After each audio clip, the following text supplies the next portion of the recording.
হলো না শেষ রক্ষা, ঘরে ফেরা হলো না আর। টানা একদিন মৃত্যুর সঙ্গে পাঞ্জা লড়লেও অবশেষে হার মানল মাললকের ছোট্ট স্নেহা।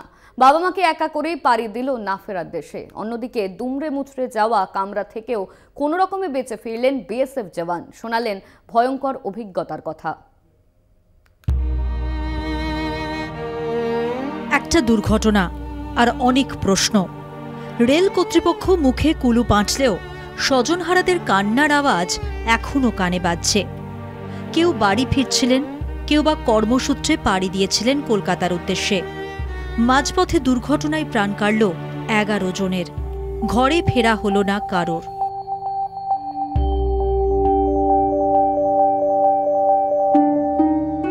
শিলিগুড়িতে মা বাবার সঙ্গে আত্মীয়ের বাড়ি বেড়াতে গিয়েছিল 6 বছরের স্নেহা মণ্ডল। সোমবার মালদায় বাড়ি ফেরার উদ্দেশ্যে নিউ জলপাইগুড়ি স্টেশন থেকে ট্রেনে চেপেছিল স্নেহা।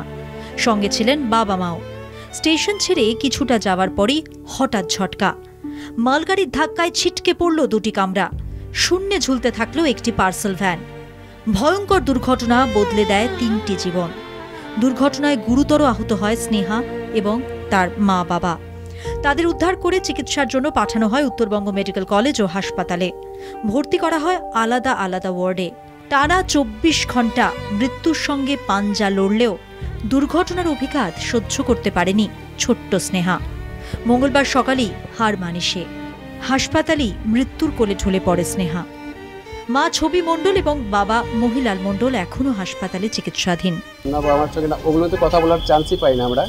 মানে ওনাদের যা ক্রিটিক্যাল পজিশন আছে, পড়ে আছেন, সেগুলো কি জিজ্ঞেস করবো আমরা, সেগুলো আমাদের জেনেছেন। এগুলো আপনাদের কাছে একটু জিজ্ঞেস করবো, 1 ঘন্টার মতো আমরা ফ্লাশ করে দেবো। 1 ঘন্টার মতো। বাচ্চার তো অবস্থা রাত থেকেই খারাপ ছিল। রাত থেকে না, শুরু থেকে খারাপ ছিল সেটা। আর একটি বাচ্চা মেয়ে আনফর্চুনেটলি তার ডিগ্লাভিং ইনজুরি ছিল, ফ্র্যাকচার ছিল পায়ে এবং লিভার স্প্লিন রাপচার ছিল। তো কালকে সার্জেনরা অনেক চেষ্টা করে অপারেশন করে ব্লিডিং রেস্টোর করেন, কিন্তু তারপরে ডিআইসি এবং হয়ে সেই পেশেন্টকে আমরা বাঁচাতে পারিনি। পিকুতে ছিল, আজকে সকালবেলা আমরা তাকে হারিয়েছি। অন্যদিকে ছুটি পেয়ে অসুস্থ মাকে দেখতে বর্ধমানে যাচ্ছিলেন বিএসএফ জওয়ান রাজকুমার বটব্যাল। ছিলেন কাঞ্চনজঙ্ঘা এক্সপ্রেসে। হঠাৎই মালগাড়ির ধাক্কায় উল্টে যায় বগি। রাজকুমারের শরীরের উপর এসে পড়ে আরও 7 জন। কিন্তু আহত হওয়ার পরেও নিজের কর্তব্য থেকে বিচ্যুত হননি। দুমড়ে মুচড়ে যাওয়া বগি থেকে বেশ কয়েকজনকে বাঁচিয়ে বের করে আনেন তিনি। পরিস্থিতি আর কি, কারো সেন্স আছে, কারো সেন্স নয়। আমার উপরে তো 6-7 জন পড়ে গেছিল। আমি তাদেরকে আবার তুলে তারপর আমি উঠলাম। তো আমার এই পাগুলো সব এই লোহা ঢুকে গেছিলো সব ট্রেনের। যে আমার উপরে যেমন 7 জন ছিল, 7 জনকে আমি বার করেছি আগে, তারপর আমি বেরিয়েছি। আমি তো বিএসএফ সার্ভিস করি, তো আমাদের তো এটা মোটোটাই এটা, ডিউটি আনটু ডেথ।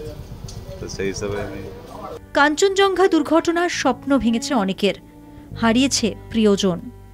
মৃত্যুহীন যাত্রা কবে, সে উত্তর এখনো অজানা। শিলিগুড়ি থেকে রীনা কুমারের রিপোর্ট, কলকাতা টিভি।